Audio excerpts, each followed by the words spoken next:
Hi, it's 7 Grains of Salt. Well, a short update of what they had said a few days ago. Let's go over a couple things, and I'm going to show you the clip.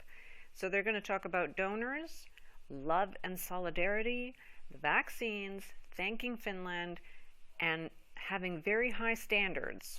Let's take a listen. During this time, we have seen the coming together of a singular, kind, global community. This triumph has instilled in myself and my colleagues a true calling to call upon the private sector and philanthropists to commit millions of dollars to support the World Health Organization's COVID-19 response. To name a few of dozens and dozens of donors, we now additionally have donations from Procter & Gamble, Johnson & Johnson, Citi, Coca-Cola, Target, the Ford Foundation, Rockefeller Foundation, and Bloomberg Philanthropies. Updates are such that we are now at $50 million and counting in contribution to the fund and to local community-focused charities. When we launched this with you all, 12 days ago, the world was in a different place. And 12 days from now, the world will be different again. We hope for the better. We also hope that though tomorrow night's event, One World Together at Home, we will continue this, telling global stories of triumph and hope, and told to a global audience, truly bringing the world together. We can do something to bring joy and respite to the corners of the earth. Thank you, thank you, thank you from the bottom of my heart to all of the healthcare workers around the world. Dr. Tedros, you're truly a superstar. Thank you so much to the media for telling the stories of all of these medical professionals and getting the word out about how under-resourced their systems are. And to all the global citizens out there for supporting this effort. I'm Lady Gaga. I'm an Italian-American patriot. But I am also a global citizen. Thank you.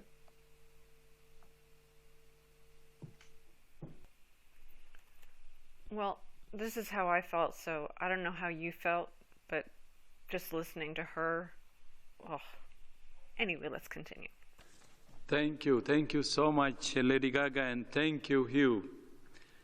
I look forward to joining you and millions of people all over the world tomorrow for what I am sure will be a wonderful event. And I share what Lady Gaga said. What the world needs is love and solidarity.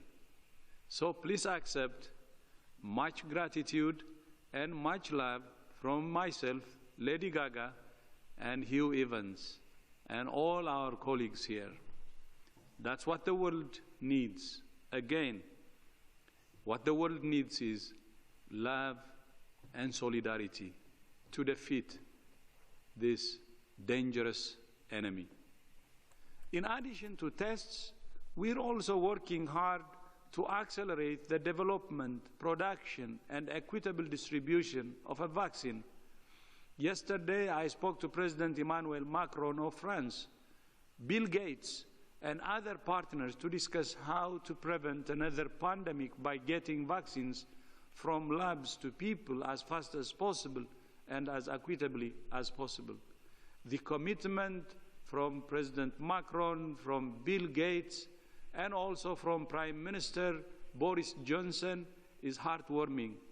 Today, I also spoke to the President of the European Commission, Ursula von der Leyen, and the Prime Minister of Finland, Sanna Marin, about continuing efforts across Europe to fight the pandemic and support lives and livelihoods. The commitment from both leaders, President von der Leyen and Prime Minister of Finland, Marin, is very, very heartwarming again. Have in place three very important things. One, a completely empowered, educated community, capable individuals who are aware of the physical distancing, the personal hygiene measures that are needed to avoid infection. communities aware and involved in the process and fully empowered to act and participate, a strong and acceleration and strengthening of the public health capacities for finding cases, for testing, for isolation, and for quarantining of contacts.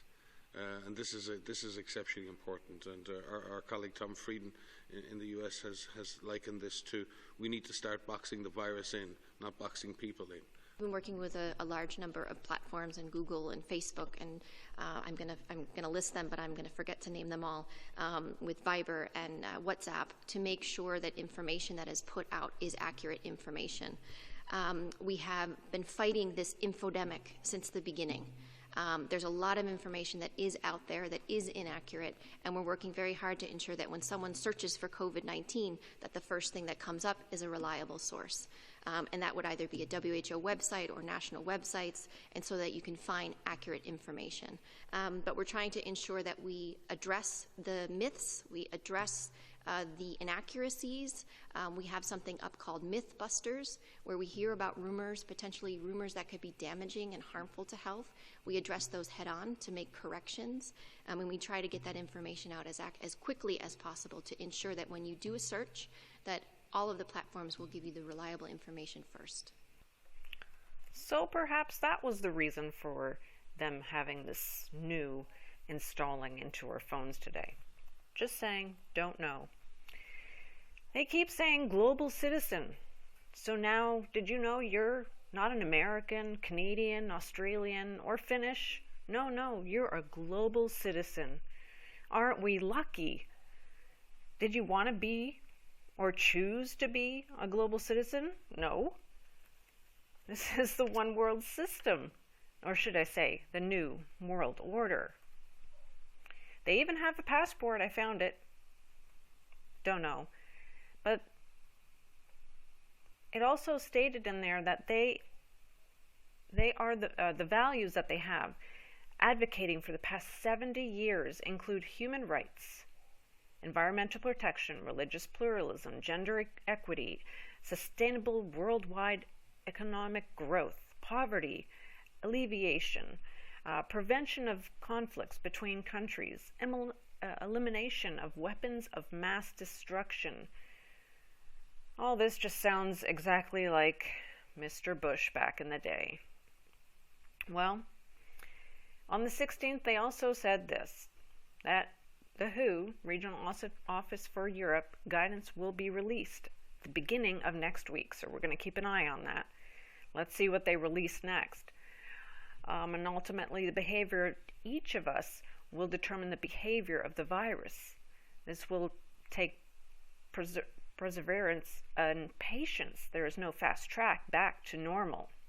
So, like I've said in the past, it's not going to be opening the stores and nothing's going to happen next week, so don't hold your breath. My single overriding message, they said, if you cannot ensure these criteria are in place before easing restrictions, then please rethink. And these were their criterias. I found it finally in the website. I'll add the link below. Same things that I listed the other day, and that's what they are. Trace, contact, and quarantine them. And just so much more. So, as we move on, having some technical difficulties, solidarity is the key, they said. And in their website it says, we are in the eye of the storm. Well, I don't know about you, but I think many of you have experienced hurricanes in the past. I have. I lived in Florida. Solidarity is the key between the health authorities and COVID. Response leads in the respective countries. In conclusion, we remain in the eye of the storm. Well, I've been through storms, and I remember that there is a calm in the storm, in the eye of the storm. And I'm sure many of you agree to that. But what comes next?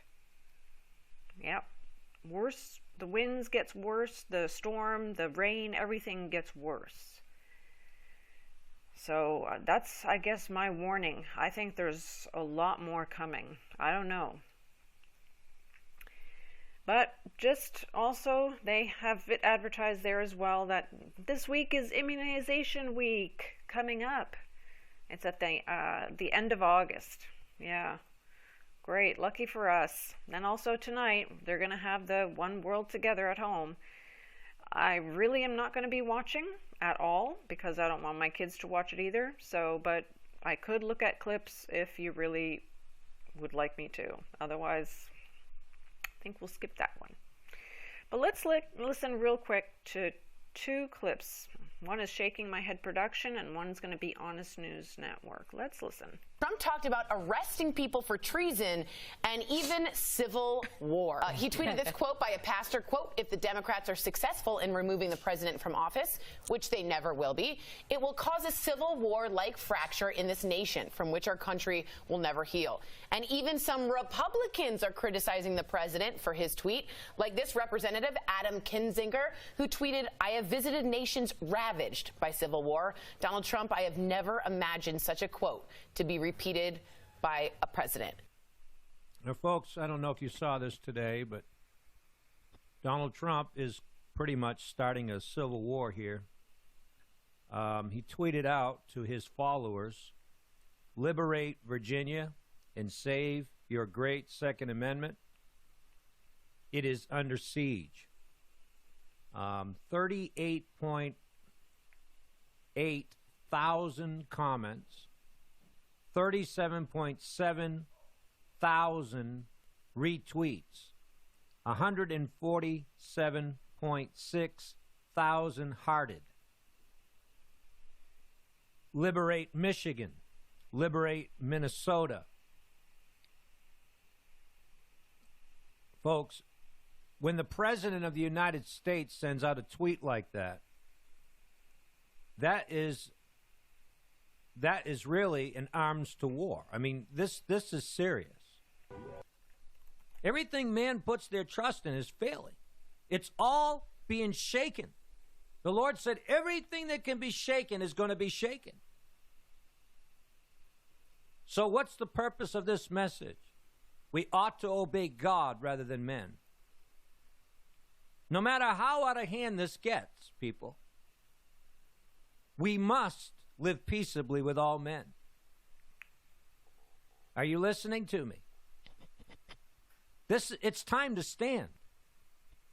We are in that evil day that Paul the Apostle spoke of. In the evil day, having overcome all, stand. And stand therefore.